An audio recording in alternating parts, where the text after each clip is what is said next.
I might go more than 140 characters here, but rest assured I have a flight to catch because I have a morning news meeting to run, so it won't be that long.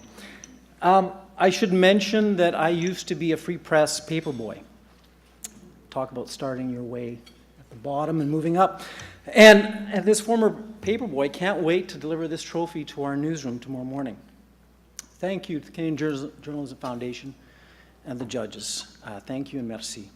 This is an amazing honor, especially given the amazing journalism that Post Media, the Star, the Current, CBC's investigative unit, and do day in and day out. And for a paper celebrating its 140th year, this sure is one hell of an anniversary present.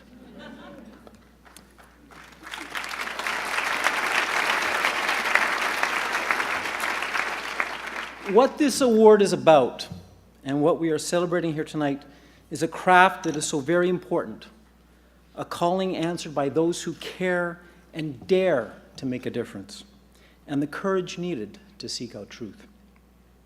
We at the Free Press have been seeking out truth for almost as long as Manitoba has been a province. Now, everyone in this room knows the challenges and the pressures facing those of us who are really in the truth business. We've seen the headlines about layoffs and rationalizations. We've seen the dire warnings from analysts about the state of the media industry. And we watch those in the cheap seats of the blogosphere badmouth what we and the MSM do.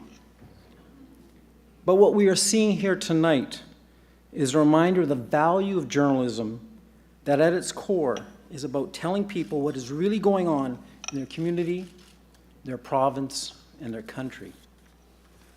Lisa, I think I was watching the Brady Bunch with you, or maybe it was the Partridge Family, and Michael McClear broke in. And I remember those moments. And that's, I think, kind of the excitement of watching someone tell stories that mattered to me as a team. And when we go to Afghanistan, as we've done, matter to me now as an editor. In a little more than a week, the Free Press will be co-hosting a new event in the history of the country's newspapers with La Liberté, the oldest francophone paper in the West. It's a partnership that has given rise to the centenary newspapers of Canada. It's part symposium, part celebration of newspapers that have been in existence for at least 100 years. The thinking behind this new club of editors is that anyone who has made it to the century mark probably has a few secrets to share to help us make it through the next century. If I may, the secret to the success we are having at the Free Press and our future plans for success are rooted in a tradition that helped make John Defoe a legend in Canadian journalism. What we are doing in print and online is what we've always done. We tell our reporters to go ask the questions that need to be answered. What we then serve up is our voices telling our stories in a way no one else can do. Sounds simple, right? But in this day and age, relying on your own staff to do the heavy lifting of journalism, producing the content, editing it, laying it out, and then posting it on your website requires a lot of courage and risk-taking.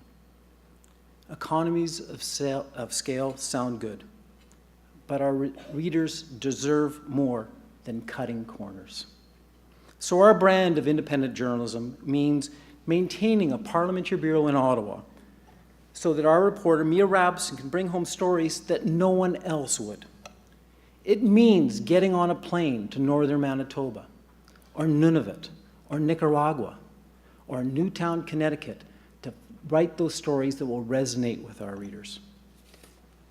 Our Free Press brand includes our own TV and movie critic, so that our readers not only find out what is going on in Hollywood from voices that they know and trust, but also what is going on in town from an entertainment standpoint locally.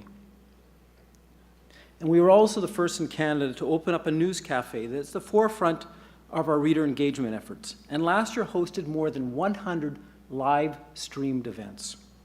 I take great pride that what we've been doing now for 2 years is being copied by The Guardian, who recently announced they were opening their own news cafe in London, and I wish them good luck. Finally, I want to thank our owners. Ron Stern and Bob Silver, to born and bred Winnipeggers who not only watch the bottom line, but also read our paper line by line because they care. They care enough about our city, they care enough about our province, that they want the best for our readers.